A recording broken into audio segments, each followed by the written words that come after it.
Kami dari kelompok 5 akan membahas tentang reformasi pajak penghasilan orang pribadi. Perkenalkan, ini adalah anggota kelompok kami. Yang pertama ada Muhammad Raihan Arik, yang kedua Evelina Lorenzia, yang ketiga Juli Wulandari, yang keempat Risni Wahdini, yang kelima Tarek Hafiz, yang keenam Ahmad Kea Nugrah, dan yang ketujuh Karisman Daru Amalia.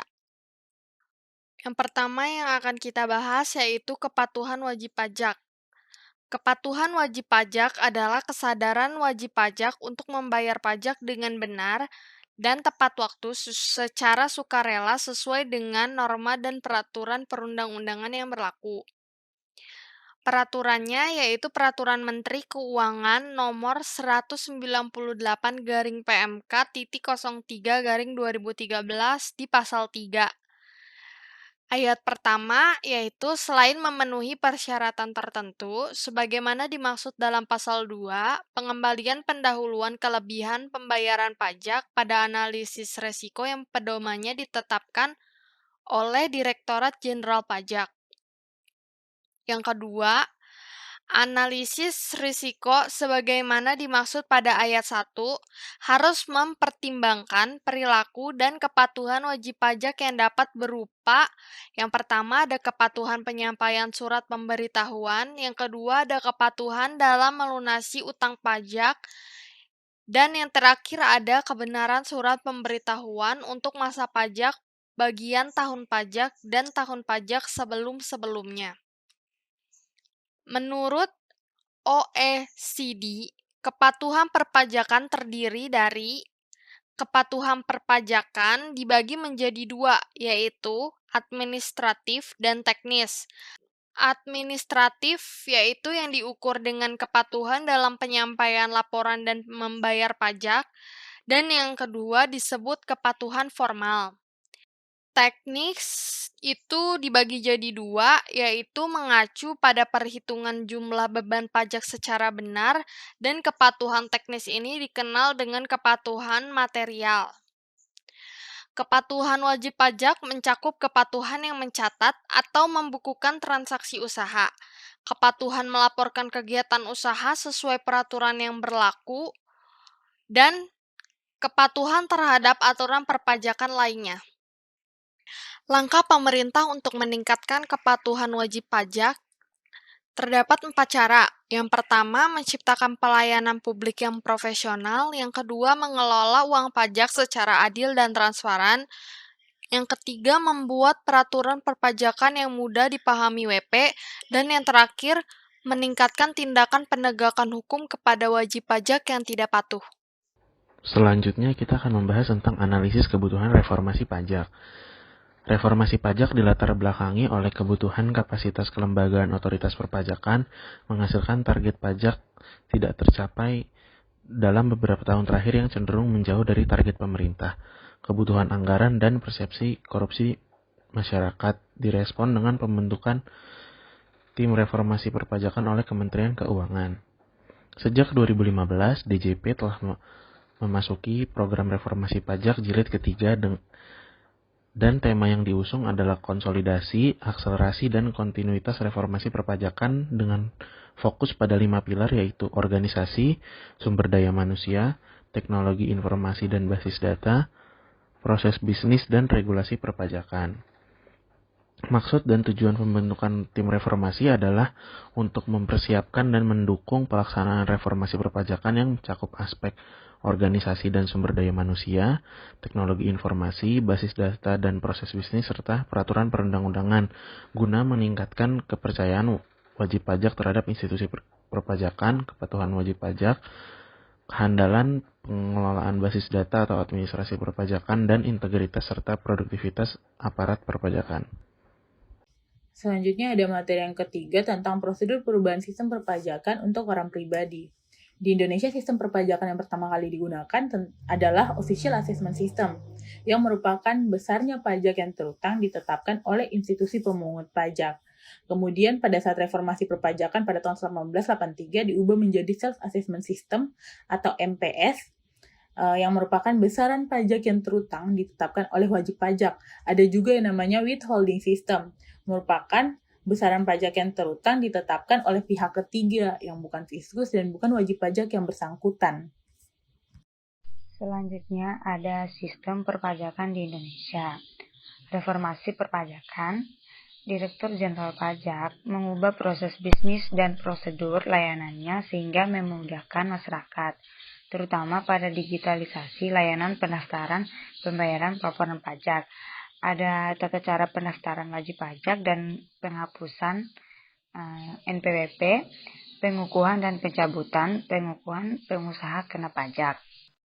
Selanjutnya ada manfaat, permohonan pendaftaran NPWP, perubahan data dan pemindahan wajib pajak, pengukuhan pengusaha kena pajak, aktivasi sertifikat elektronik, pencabut PKP, dan penghapus NPWP. Ini dapat dilakukan secara elektronik. Ada e-billing, latar belakang, volume pembuatan kode e-billing dan transaksi pembayaran yang tinggi oleh wajib pajak bendahara atau BUMN dalam melakukan pembayaran pajak. Bebas PPh, PMK nomor 261, PMK 03 2016. Pajak penghasilan atas penghasilan dari pengalihan hak atas tanah atau bangunan dan perjanjian pengikatan jualan beli atas tanah dan atau bangunan. Ada manfaat. Yang pertama, manfaat besaran tarif PPh final menjadi lebih rendah.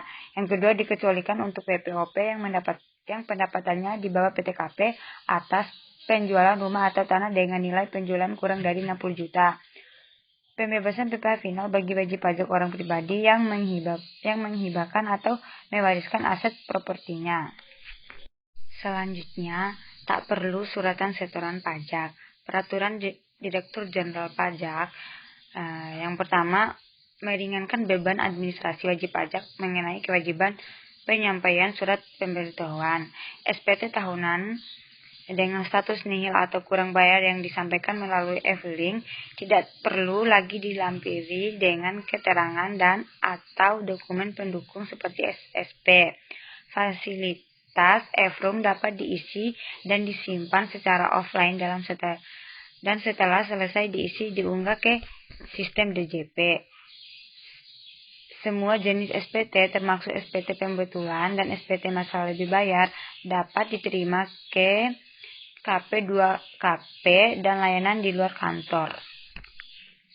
Bukti pemotongan elektronik. Latar belakang diimplementasikannya aplikasi eBupot adalah untuk mempermudah dan meningkatkan pelayanan agar dapat membuat bukti pemotongan di mana saja dan kapan saja, serta dapat menyampaikan SPT secara e-filing.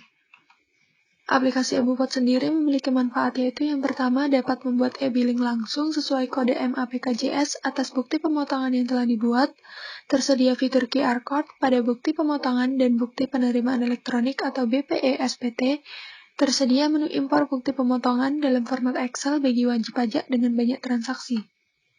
Faktor yang mempengaruhi pilihan kebijakan. Reformasi perpajakan memiliki tujuan yaitu untuk memberikan keadilan bagi masyarakat, dengan konsep keadilan yaitu sebagai kewajiban utama dalam institusi sosial, sebagaimana kebenaran dalam sistem pemikiran, dan sebagai kewajiban utama umat manusia. Kebenaran dan keadilan tidak dapat diganggu-gugat. Urgensi reformasi perpajakan. 1. Rendahnya tingkat kepatuhan wajib pajak. 2. Adanya peningkatan target penerimaan pajak dari tahun ke tahun. 3. Ketidakseimbangan jumlah SDM perpajakan dibandingkan dengan penambahan jumlah wajib pajak. 4. Adanya aturan yang mengantisipasi perkembangan transaksi perdagangan dan perkembangan ekonomi digital dan kemajuan teknologi yang sangat pesat. Kemudian, berbentuk reformasi perpajakan melalui modernisasi sistem administrasi perpajakan, perbaikan pelayanan lewat program perubahan atau change program, dan penegakan hukum dan pelaksanaan kode etik yang lebih baik. Terdapat 3 sasaran utama dari modernisasi administrasi perpajakan, yaitu untuk meningkatkan kepatuhan sukarela wajib pajak, meningkatkan kepercayaan masyarakat, dan meningkatkan integritas aparat pajak. Selanjutnya, faktor yang memicu munculnya reformasi awal perpajakan. 1. Adanya perubahan tingkat pertumbuhan ekonomi dan kehidupan sosial masyarakat. 2. Sistem perpajakan yang berlaku sebelumnya tidak dapat sepenuhnya menggerakkan peran serta semua lapisan subjek pajak dalam pengangkatan penerimaan negara. 3. Kebutuhan akan peningkatan dan mengembangkan penerimaan negara. 4. Perlunya pembaharuan dan penyesuaian undang-undang perpajakan, sehingga lebih memberikan kepastian hukum, kesederhanaan, kemudahan dalam pelaksanaan serta lebih adil dan merata. 5. Hendak memberikan kepercayaan kepada subjek pajak untuk melaksanakan kewajiban serta memenuhi haknya di bidang perpajakan. Sekian dari kelompok 5. Mohon maaf jika ada kesalahan kata, dan jika ada pertanyaan bisa langsung ditanyakan. Terima kasih.